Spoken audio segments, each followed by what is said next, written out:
Welcome back my YouTube channel friends. ಬನ್ನಿ, ಇವತ್ತಿನ ಈ ವಿಡಿಯೋದಲ್ಲಿ ನಾವು ಕಟ್ಟಿರುವ ರೋಡ್ ಟ್ಯಾಕ್ಸ್ ರಿಸಿಪ್ಟ್ನ ರೀಪ್ರಿಂಟ್ ತೆಗೆಯೋದು ಹೇಗೆ ಅಂತ ಸ್ಟೆಪ್ ಬೈ ಸ್ಟೆಪ್ ನೋಡೋಣ.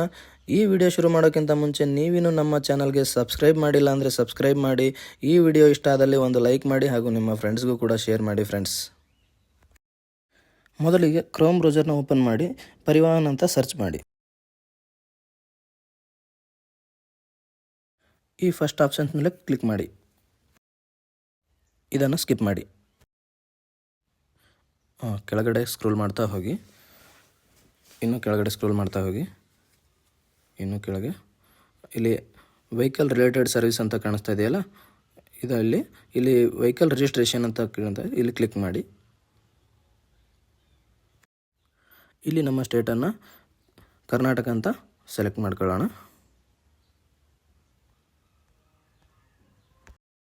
ಇದನ್ನು ಕ್ಲೋಸ್ ಮಾಡಿ. ಇಲ್ಲಿ ಕೆಳಗಡೆ ಕಾಣ್ತಾ ಇದೆ ನೋಡಿ, ಸೆಲೆಕ್ಟ್ ಆರ್ ಟಿ ಒ ಅಂತ. ನಿಮ್ದು ಯಾವ ಆರ್ ಟಿ ಒ ಬರುತ್ತೋ ಅದನ್ನು ಸೆಲೆಕ್ಟ್ ಮಾಡ್ಕೊಳ್ಳಿ. ಹಾಗೆ ಕೆಳಗಡೆ ಒಂದು ಬಾಕ್ಸ್ ಕಾಣ್ತಾ ಇದೆಯಲ್ಲ, ಅದನ್ನು ಟಿಕ್ ಮಾಡ್ಕೊಳ್ಳಿ. ಪ್ರೊಸೀಡ್ ಅಂತ ಕ್ಲಿಕ್ ಮಾಡಿ. ಇಲ್ಲಿ ಕೂಡ ಪ್ರೊಸೀಡ್ ಅಂತ ಕ್ಲಿಕ್ ಮಾಡಿ. ಇಲ್ಲಿ 3 ಲೈನ್ ಬಾಕ್ಸ್ ಕಾಣ್ತಾ ಇದೆ ನೋಡಿ, ಅದನ್ನು ಕ್ಲಿಕ್ ಮಾಡಿ. ಅದಾದಮೇಲೆ ಇಲ್ಲಿ ಕೆಳಗಡೆ ಸ್ಟೇಟಸ್ ಅಂತ ಇದೆ ನೋಡಿ, ಅದರ ಮೇಲೆ ಕ್ಲಿಕ್ ಮಾಡಿ. ಅದಾದಮೇಲೆ ಕೆಳಗಡೆ ಬನ್ನಿ. 4th ಆಪ್ಷನ್ಸ್ ಬಂದು ಪ್ರಿಂಟ್ ರಿಸಿಪ್ಟ್ ಆ್ಯಂಡ್ ಫಾರಮ್ ಅಂತಿದೆ ನೋಡಿ, ಅದರ ಮೇಲೆ ಕ್ಲಿಕ್ ಮಾಡಿ. ಹಾಗೆ ಸ್ವಲ್ಪ ಸ್ಕ್ರೋಲ್ ಮಾಡಿ. ಇಲ್ಲಿ ಅಪ್ಲಿಕೇಶನ್ ನಂಬರ್ ವೈಸು ತೆಗಿಬೋದು, ರಿಸಿಪ್ಟ್ ನಂಬರ್ ವೈಸು ತೆಗಿಬೋದು. ಈಗ ನಾನು ವೆಹಿಕಲ್ ರಿಜಿಸ್ಟ್ರೇಷನ್ ನಂಬರ್ನಿಂದ ನಾನು ತೆಗಿತಾ ಇರೋದು, ಅದಕ್ಕೋಸ್ಕರ ವೆಹಿಕಲ್ ರಿಜಿಸ್ಟ್ರೇಷನ್ ನಂಬರ್ ಸೆಲೆಕ್ಟ್ ಮಾಡಿದ್ದೀನಿ. ಇಲ್ಲಿ ಕೆಳಗಡೆ ಕಾಣ್ತಾ ಇದೆ ನೋಡಿ, ಸೆಲೆಕ್ಟ್ ಟ್ರಾನ್ಸಾಕ್ಷನ್ ಅಂತ ಟ್ಯಾಕ್ಸ್ ಅಂತ ಸೆಲೆಕ್ಟ್ ಮಾಡಿ. ಅದಾದಮೇಲೆ ಇಲ್ಲಿ ಆನ್ಲೈನ್ ಸರ್ವಿಸ್ ಅಂತ ಕಾಣ್ತಾ ಇದೆ ನೋಡಿ, ಅದನ್ನು ಕ್ಲಿಕ್ ಮಾಡಿ. ಈಗ ನಿಮ್ಮ ವೆಹಿಕಲ್ ರಿಜಿಸ್ಟ್ರೇಷನ್ ನಂಬರ್ನ ಹಾಕ್ಕೊಳ್ಳಿ.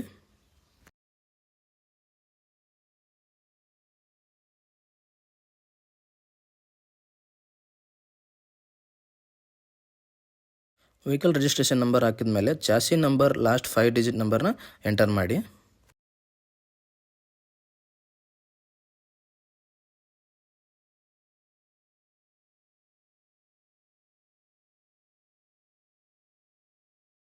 Chassis number last 5 digit enter ಮಾಡಿದ ಮೇಲೆ ಇಲ್ಲಿ ಕೆಳಗಡೆ ಕ್ಯಾಪ್ಚಾ ಕೋಡ್ ಕಾಣ್ತಾ ಇದೆ ನೋಡಿ, ಅದು ಯಾವ ಥರ ಇದೆ ಅದೇ ಥರ ಎಂಟರ್ ಮಾಡಿ.